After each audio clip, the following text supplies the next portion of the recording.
If your 2006 Honda CR-V refuses to start, follow this playbook to find the culprit in under 2 minutes. Statistically, 85% of no-start conditions in these older models are traced back to simple electrical failures. Let's break down the diagnostic process step by step.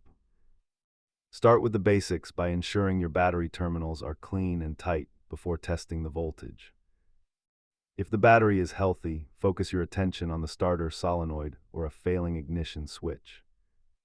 Secondary culprits often include a faulty fuel pump relay or a blown main fuse in the engine bay. Cleaning connections is a simple DIY task, but internal starter or ECU issues are best left to a professional. The cost of your repair will vary significantly depending on whether you are replacing a simple relay or the entire starter.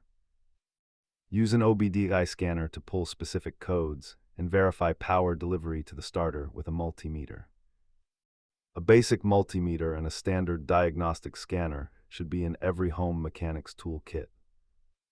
Always remember that safety comes first, so disconnect the negative battery cable before performing any electrical work. Most CR-V starting issues are manageable, so take it one step at a time and you will get back on the road.